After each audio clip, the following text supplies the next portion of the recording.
제가 아까 단기장기라는 것도 아꼈지만 제가 어디를 아꼈냐면 95페이지로 가볼게요.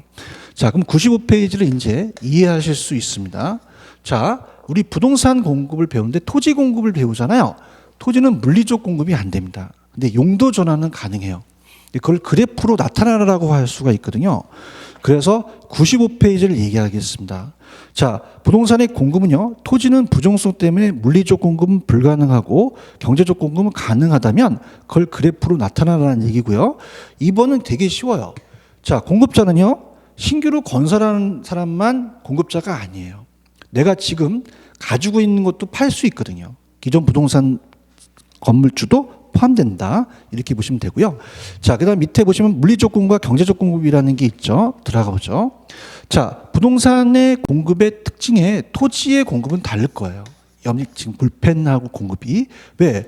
얘는 생산할 수가 없어요. 그러면 절대 이 토지의 물리적 양을 못 늘립니다. 지구의 땅을. 그럼 우리가 앞서서 우리가 첫째 주에 배웠던 게 부중성이라는 걸 배우셨어요. 그 부중성은 물리적 공급이 안 됩니다. 물리적 공급이 불가능합니다. 자, 그러면 그래프로 나타내라 그래요. 이제 제가 대답할 수 있어요. 어떻게 됩니까? 가격과 양에서 양의 변화가 전혀 없다는 거죠. 그래서 완전 수직인 공급 곡선이 됩니다. 그럼 가격을 투입시키더라도 양이 못 변해요. 그래서 이거는 완전 수직이라고 표현하셔야 됩니다. 완전 수직이고 완전 비탄력적이 됩니다 라고 표현하셔야 돼요. 자, 근데 경제적 공급은 가능합니다. 무슨 얘기냐? 자, 지금 이 지역에 농지가 10개 있고요. 택지가 10개 있으면 전체 물리정량이 20개예요. 절대 이 20개의 물리정량은 못 늘어납니다. 근데 여기서 용도 전환은 가능해요. 자, 그러면 볼까요? 농지가 택지로 바뀌게 되면은, 자, 보십시오. 자, 우리가 10개면 전체 20개는 안 변해요. 그럼 교수님, 용도가 전환되잖아요. 그럼 어떻게 돼요? 얘가 5개로 바뀌면 5개로 줄어요. 15개로 늘어나기 때문에 전체 양은 안 늘어나요. 그럼 다 바뀔 수 있다는 것도 어떻죠? 20개 양은 절대 늘어나지 않죠. 그러나 용도적 공급은 가능해요. 자, 이걸 그래프로 나타내라 그래요. 그러면 자, 이렇게 공급한다는 건 우리가 개발하는 거예요. 용도적 공급은 가능하다는 거죠. 왜 그래요? 용도의 다양성 때문에 그렇죠. 그럼 택지가 가격이 높아지니까 돈 벌려는 거잖아요. 그래서 이건 경제적인 공급이다. 경제적 공급. 자, 가능하다. 그럼 가격과 양이면 우리가 배우셨듯이 공급 곡선이 우상향 이동한다고 하셔야 됩니다. 자, 우측으로 올라가죠. 그럼 우상향 한다는 얘기는요. 택지가 100만 원이었을 때는 10개만 그냥 가겠다. 150만 원이면 15개로 바꿔버려요. 만약에 200만 원이면 다 바꿔버리죠. 그렇다고 20개 양은 안 늘어난다는 거죠.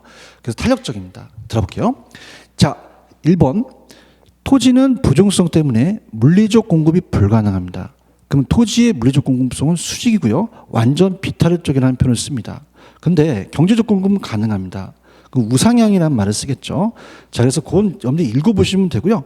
그 문제를 한번 풀어볼게요. 자, 여러분들 제가 시간을 드릴 테니까 자, 프린트 5번 문제를 풀어보시기 바랍니다. 좀 시간을 드려볼게요.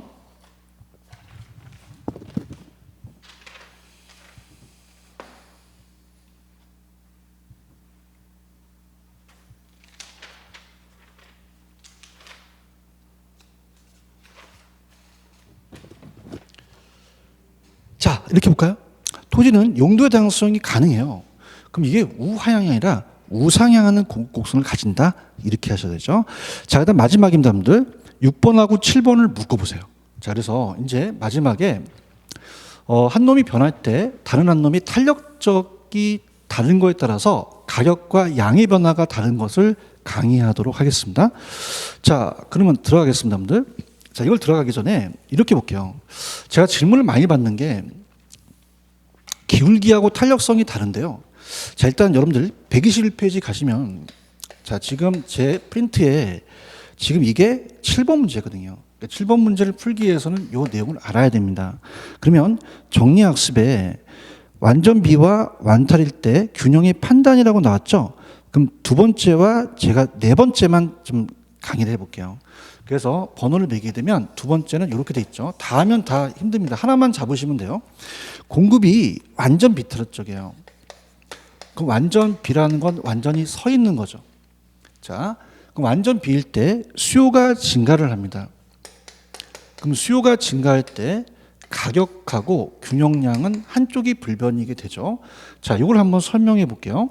자, 일단은 제가 처음 저랑 접하시니 처음은 기초적으로 다 그려보겠습니다. 가겠습니다. 이건 어떤 거예요? 얘가 한 놈이 변할 때 다른 한 놈이 완전일 때 한쪽이 불변이거든요. 자, 그러면 완전 비틀어적은 서 있잖아요. 가격과 양에서 서 있으면 밑을 찍습니다. 자, 그러면은 가격이 아니라 양을 찍어버려요. 그럼 양이 안 변해요.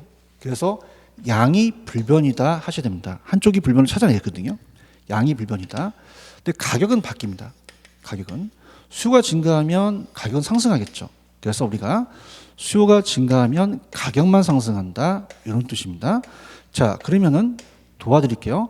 한 놈이 변할 때 다른 한 놈이 완전일 때는요 한쪽이 불변이에요. 완전 비는 서 있죠. 그럼 양이 불변이라고 하셔야 됩니다. 자, 이렇게 한번 우리가 요령을 잡아보고요. 결국 반복 학습할 수밖에 없어요. 그 다음에 두 번째가 제가 네 번째 체크라 그랬잖아요. 자, 이거는요 두 번째는 수요가 변해서 한 놈이 변할 때 다른 한 놈의 탄력도에 따라서 바뀝니다. 자, 그럼 공급이 완전 탄력적이라고 되어 있거든요. 완탈. 그럼 이건 누워 있는 겁니다. 그럼 가격과 양 중에서 누가 변화가 없니? 이렇게 되거든요. 자, 그러면 그래프 그려볼까요? 가격과 양이에요. 자, 이 탄력적이라는 것은 누워 있어요.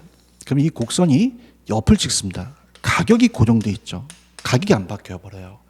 그러면 여러분들은 딱 체크하셔서 양과 가격 중에서 가격이 불변이라고 하셔야 됩니다. 양은 따라서 움직인다는 거죠. 자, 그러면 수요가 증가를 하게 되면 가격은 불변이고 양만 바뀌죠. 그래서 한쪽이 변할 때 다른 쪽이 완전일 때는 한쪽이 불변이다. 뭐가 불변이에요? 가격이 불변이죠. 자, 그러면 여러분들이 7번을 한번 풀어보시기 바랍니다. 아니, 6번이죠. 스타트.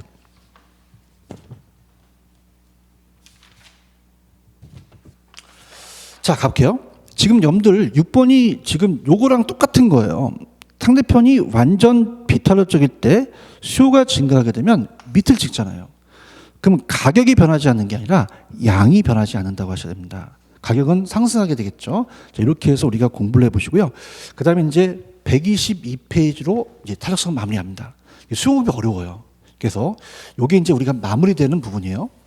자, 122페이지도 지금하고 똑같은 유형입니다. 자, 그래서 122페이지 보시면은 그래프가 탄력, 비탄력이라는 게 있어요. 그래서 비탄력과 탄력인데 제가 이제 지금 문제를 풀어야 되니까 세 번째 수요 증가와 공급 비탈, 그 다음에 새로 만들어 볼게요. 수요 증가와 공급 탄력 쪽을 한번 해볼게요. 자, 하기 전에 이렇게 볼게요. 자, 서 있는 게 가격이고요. 누워 있는 게 양이에요. 자, 그럼 우리가 값하는 건 비탄력 쪽이고요. 완만한 것은 탄력 쪽이거든요. 자, 그럼 이쪽으로 갈수록 우리가 비탄력적이라고 얘기를 하고요. 이쪽으로 갈수록 탄력적이라고 얘기를 합니다. 근데 정확하게 공급의 가격 탄력성은 가격이 아니라 양의 변화에 대한 반응을 보는 거예요. 그 비탄력적은 양이 작고요. 탄력적 양은 크거든요. 그럼 탄력성이라는 것은 우리가 작은 갖고 반응이 다르죠. 그럼 얘는 양의 변화가 작으니까 비탄력적이라고 얘는 양의 변화가 크니까 탄력적이라 그래요. 자, 그런데 자, 그래서 이렇게 합니다. 서 있는 건 비고 누워 있는 건 탈이에요. 그래서 서 있으면 비, 누우면 탈 이렇게 가세요. 서 있으면 비, 누워 탈. 근데 기울기는 달라요. 기울기는 서 있는 정도를 얘기합니다. 그래서 밑변은 같은데 오히려 이 서 있는 게 달라요. 자, 그러면 어떻습니까? 요건 서 있는 게 크다는 거는 기울기가 크다는 얘기예요. 기울기가 크다. 자, 이건 기울기가 작다라는 표현을 씁니다. 그럼 우리가 어려우니까 이거 오늘부터 키울기라 그래요. 얘는 키가 크고 얘는 키가 작죠. 그럼 키가 크면 기울기는 크지만 탄력적은 비탄력적이에요. 키가 작으면 탄력적입니다. 완만하면. 그러면 얘는 기울기는 작지만 탄력성은 크다고 하셔야 돼요. 양의 변화. 그럼 이렇게 볼게요. 탄력적이라는 것은 양의 변화가 크다는 거고요. 기울기가 크다는 것은 키가 커서 이 가격 변화가 크다는 겁니다. 그럼 키는 가격이고요. 옆으로 퍼지면 양이에요. 그래서 자, 이건 좀 제가 편법인데요. 아이를 키울 때 성장할 때는 탄수화물을 많이 먹이면 자꾸 옆으로 퍼져서 배가 많이 나와요. 그럼 상대편의 탄력적일 때는 이 키보다는 가격보다는 양의 변화가 크고요. 비타민을 먹여요. 자, 비타민은 키가 크죠. 그러면 가격 변화가 크고 양의 변화가 작다는 거죠. 좀 응용해 보시기 바랍니다. 자, 그러면 제가 이렇게 볼게요. 지금 122페이지 가시면은 제가 이렇게 볼게요. 수요가 증가할 때 나옵니다. 한 놈이 변할 때 다른 놈의 탄력도에 따라 달라져요. 그러면 한 놈은 공급이 비탄력적일 수가 있고요. 공급이 비탄력적일수록이 나올 수가 있고요. 한 놈은 탄력적이 나올 수 있어요. 공급이 탄력적입니다.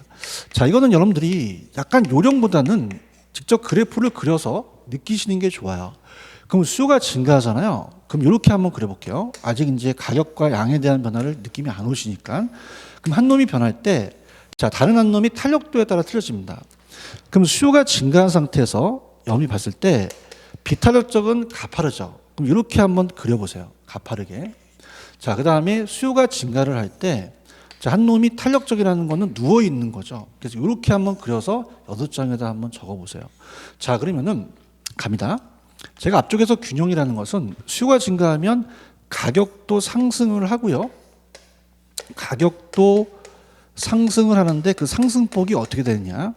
양도 증가를 합니다. 자, 그러면은 양은 어떻게 증가하느냐? 요게 시험 문제입니다. 자, 그럼 비탄력적도 마찬가지, 탄력적도 마찬가지죠. 수요가 증가하면 가격은 상승해요. 균형점에서. 그다음에 양은 증가를 하겠죠. 자, 그러면은 가격은 어떻게 상승할 거고 양은 어떻게 증가를 할 거냐? 이렇게 보는 거죠. 자, 그러면 편법을 가기 전에요. 서 있으니까 키가 크잖아요. 가격이 크고, 자, 양의 변화는 작아요. 그럼 가격은 더 상승할 거고요. 양은 좀 덜 증가한다는 거죠. 근데 상대편이 탄력적이면 어떻습니까? 누워 있잖아요. 키는 작고 가격은 작고 옆으로 퍼지니까 우리가 어떻게 양의 변화는 더 증가하고 얘는 좀 덜 상승한다는 거죠. 폭으로 날 수 있어요. 더는 폭이 크다, 더는 폭이 작다라는 거거든요. 그러면 응용입니다. 아까 제가 탄력적으로 아이를 탄수화물을 좀 많이 먹이면 키가 잘 안 크고 옆으로 자꾸 퍼지려고 그래요. 양이 더 커지고 키는 안 커진다. 자, 비타민을 먹으면 기울기가 커요. 그러면 키가 커니까 가격은 더 커질 거고 양은 좀 덜 간다. 이렇게 보시면 됩니다. 근데 우리 시험 문제는 아직 양은 안 나왔어요. 그래서 팁을 드리면 비가더라고 암기하시면 돼요. 자, 그래서 비탄력적은 가격은 더입니다. 더. 그래서 비탄력적일수록 비타민 먹이고 키가 크고, 자, 기울기가 크죠. 그러면 가격폭이 더 크죠. 그래서 지금 여러분들이 일단은 거기 박스는 여러분들이 보시면 되겠고요. 자, 일단 7번입니다. 수요가 증가하면 가격이 상승하는데, 자, 가격이 더 크게 상승한다는 건 키가 큰 거잖아요. 비탄력적으로 고쳐주시기 바랍니다. 그래서 항상 우리 기출문제는 탄력과 비탄력을 바꿔내요. 그래서 비탄력적일수록 가격은 더 크다. 자, 됐습니다. 수요 공급은 제가 1, 2월 달에 그 정도 하시고요.